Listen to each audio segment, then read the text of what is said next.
I believe our future depends powerfully on how well we understand this cosmos, in which we float like a mote of dust in the morning sky.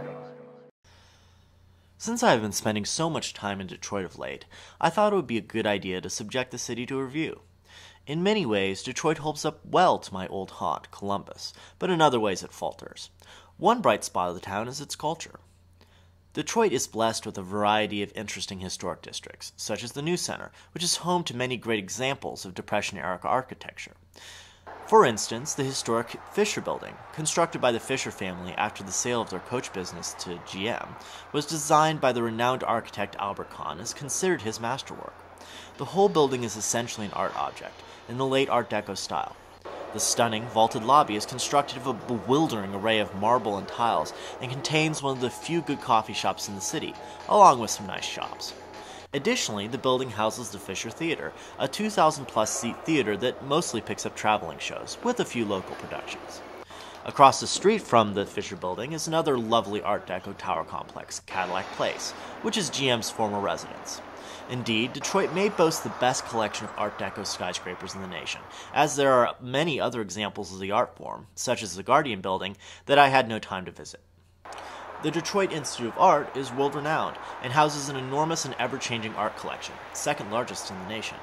But you needn't even enter to appreciate what a gem this place is.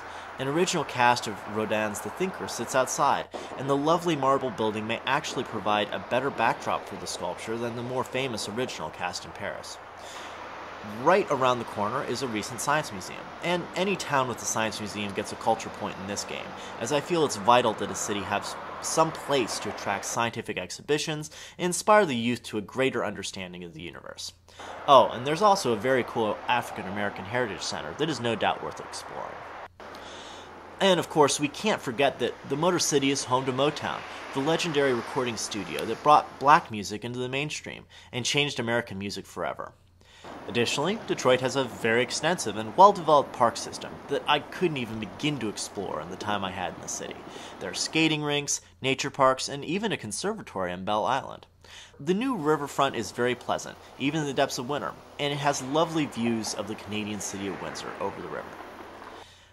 In many ways, Detroit has the culture of a much larger city, even though this is unfortunately due to the flight of the population. This points to the major reason that Detroit cannot get a perfect score, because the city just feels so empty sometimes. Take my experience in the Renaissance Center. This place is an enormous corporate, commercial, and hospitality complex, and the RenCen really should attract crowds to shop, dine, see a movie, and generally have a good time. I mean, the place is beautiful. But the day I visited, it was empty, even though it was around 5 to 6 p.m. on a Friday. And in order to maintain culture, any city must also have people.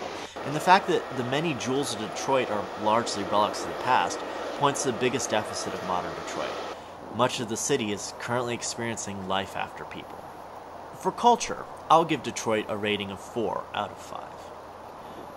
Disaster resistance is actually a strong suit of this town. It's not near any large geologic faults, and it's not prone to tornadoes or tropical storms. And of course, there is an essentially infinite supply of fresh water due to the proximity to the Great Lakes. This huge reservoir of fresh water may be a great treasure if climate change continues to produce water shortages in North America. And though one might point to the race riots of the 60s as a red flag flying over a potential human disaster, I tend to think that this town has learned the lessons of that era, and I don't anticipate a repeat performance. So, for disaster resistance, I'll give Detroit a rating of 5 out of 5. The economy, or lack thereof, is a major problem with the Motor City.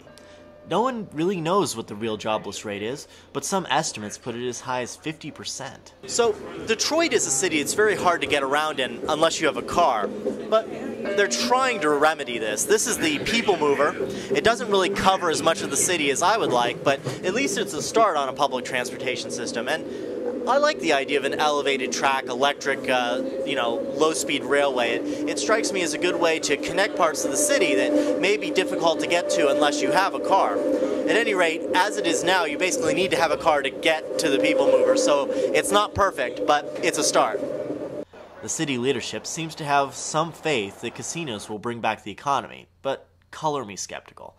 Frankly, I think that projects such as urban farming have more potential to jumpstart the engine of Detroit's economy, since food is of real value and gambling houses just shuffle value around.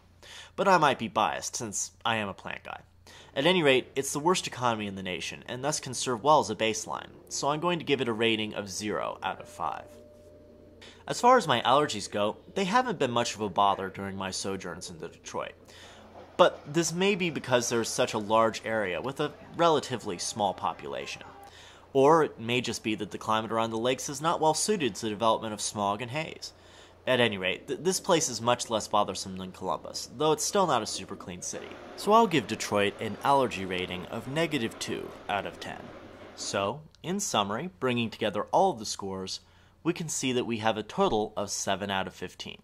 This is largely due to the fact that my allergies didn't bother me too much in the city. However, I would be somewhat hesitant to move to any city that has essentially no economy, though there are a lot of surrounding towns and small cities that are still fairly vital, such as Ann Arbor or Southfield. But for the moment, Detroit stands as having the best score of any of my reviewed cities. We'll see if that stands as I travel around the nation. In summary, Detroit is a lovely city that has a lot going for it. It's got good bones, but unfortunately, it's on a rather emaciated form.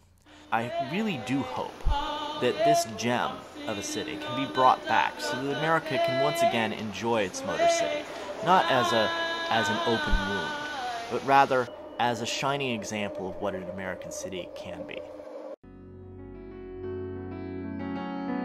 The sky calls to us. If we do not destroy ourselves, we will one day venture to the stars.